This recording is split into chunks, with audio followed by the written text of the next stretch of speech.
growth unless you look at the monetary policy. Financial bubbles are caused for a reason, and they come from excessive credit, artificially low interest rates, excessive spending by the Federal Reserve System.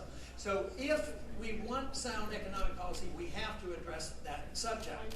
But you know, if we do all these things, we still have another major problem, and that is the ultimate responsibility of the government, the real purpose of the Constitution, the real purpose of what a republic should be about. It isn't to have welfare from cradle to grave. It isn't for us to be the policemen of the world.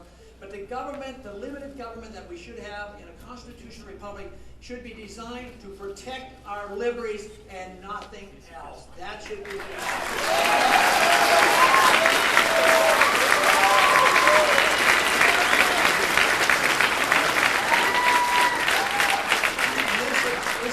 includes a strong national defense, but not an offense. It should be a defense. We should defend our country as necessary. If we go to war, if the wars have to be fought, they should be fought, won, get them over with, and get the troops back home as quickly as possible.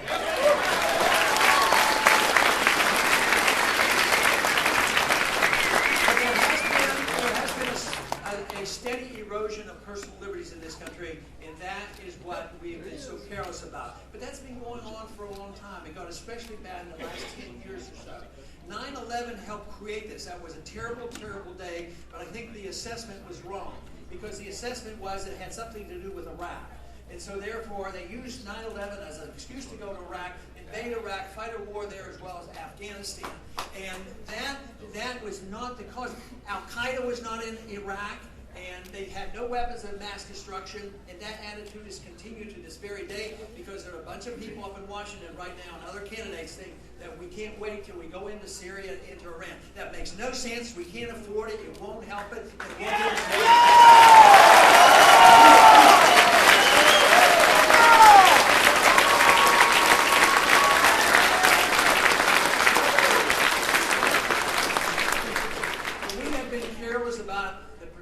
Civil liberties. For instance, right after 9/11, they passed a bill which was absolutely misnamed. They called it the Patriot Act. It should have been called the Unpatriotic Act. No, and if that bill would have been properly named and called it Repeal of the Fourth Amendment Act, it would have never been passed.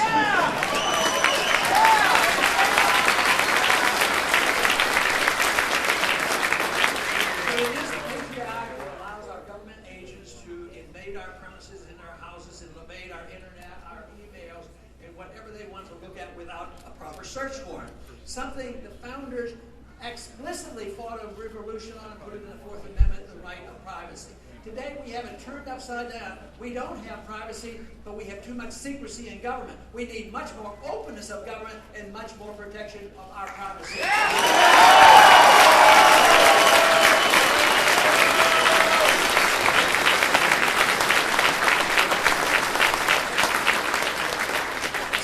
It might get at times. We do have victories. We've had one here recently in the last month or so, because there was a bill floating around, Stop Online Piracy Act.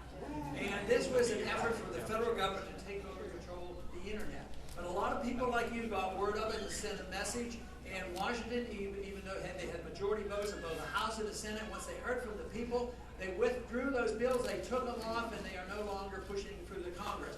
So people have to be heard.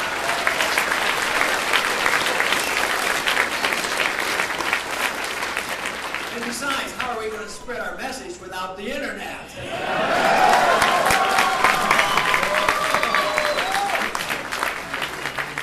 But also, since that time, we've had other things that are discouraging as far as undermining personal liberties. The president announced a year ago that it was legal for him, as president and the commander-in-chief, that he would now be allowed to assassinate American citizens without a trial or without trial.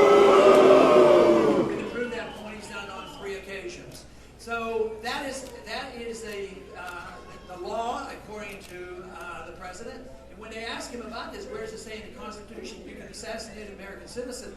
He said, well, I can do anything I want except those things that are explicitly denied to me in the Constitution. I think he has that twisted around a bit. The president only has the authority to do the things that he has the explicit authority to do. Right. And the rest is not allowed to do.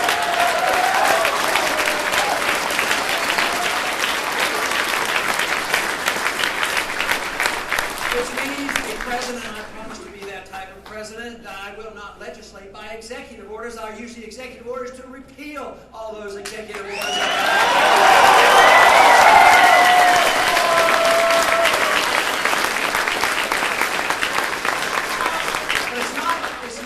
President that is undermining our personal liberties. The Congress laid it on a platter here just in December. They passed the National Defense Authorization Act. Here's a bill, as many of you already know about it. It means that the president now has the authority to use the military to arrest an American citizen anytime he so chooses, if he wants to. No charges, no trial, no attorney, held in a secret prison indefinitely. That is not what America is all about. We can solve our problems by just finding the people who will read the Constitution, obey the Constitution, and emphasize personal liberty. Liberty will bring people together. Today, we're very divisive because all they're doing is fighting over power. Who's going to control the money? Which faction is going to control it? They all support the same foreign policy, the same monetary policy, the welfare system, the deficits, the whole mess. And they fight over the control and the power and who's going to get the benefits. But true liberty brings us together because people get to use the liberty the way they see fit. It's your life. You should do with your life what you want. People should tell you how to run your life as long as you don't do other people. If we carry that thought through, that means that if our life and our liberties come from our Creator, we ought to have the natural right to keep the fruits of all our labors and also.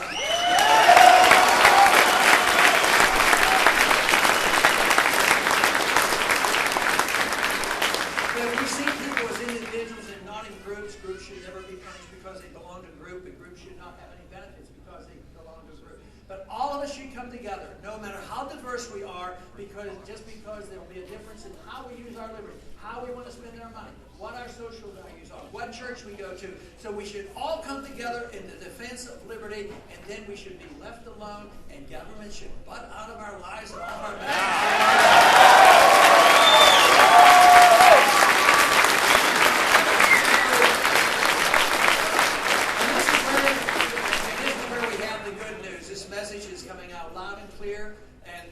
Joining us, especially I'm so delighted to see the young people because they are energized by this, but there are many now that aren't so young but young in spirit, and they know this too, and they know that the status quo isn't working, the financial system, the Keynesian economic theory isn't working. We have to do something better, and we had a taste of this. We had the best example of a free society ever. We had the largest and the richest middle class ever, and we are now, unfortunately, letting it slip away. Yeah! So we have to recapture this, and this is emphasizing personal liberty, the Constitution, sound money, property rights, Second Amendment rights, and also, of course, a sensible foreign policy of national defense.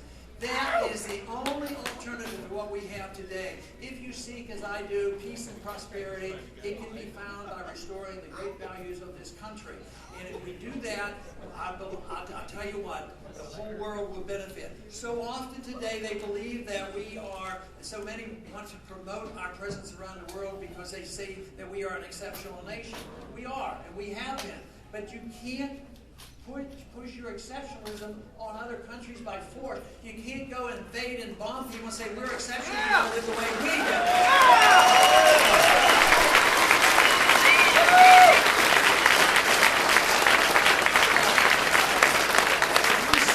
If we set a standard of individual liberty and prosperity and peace, the rest of the world will notice. Then they will want to emulate us. It's much easier to promote our cause through peaceful means than it is through war. And this is what we have. This is what we have to offer. We don't have to go backwards. We go pick up some pieces and we move forward and refine the understanding of liberty like it's never been understood before. And it's only been tested a short period of time in this country. And a lot of times they'll accuse us of wanting to go backwards. But let me tell you, those who accuse us of wanting to go backwards are going backwards for tyranny, and we don't need to go in that direction.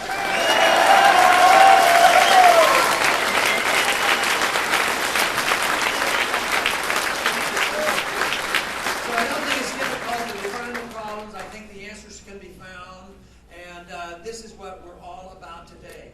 And today, especially because there's an election, I want to make sure that everybody tonight goes out and votes and make a statement for this cause. Because if we truly want to promote the cause of liberty and restore its greatness, we can find it very easily in the cause of liberty. And I want to thank you for joining me tonight and joining us in this effort to restore a liberty to this great country. Thank you.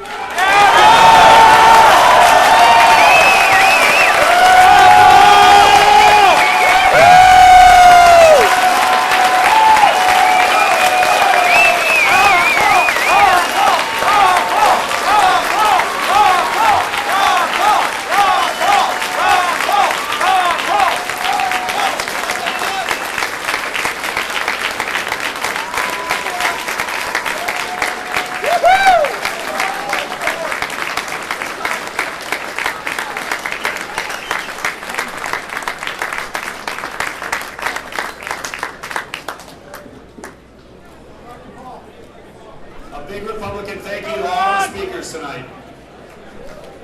Keep up the good work and fight to the good fight. It's definitely a great time to be a Republican in North Dakota. A couple quick announcements here about what's going to happen next.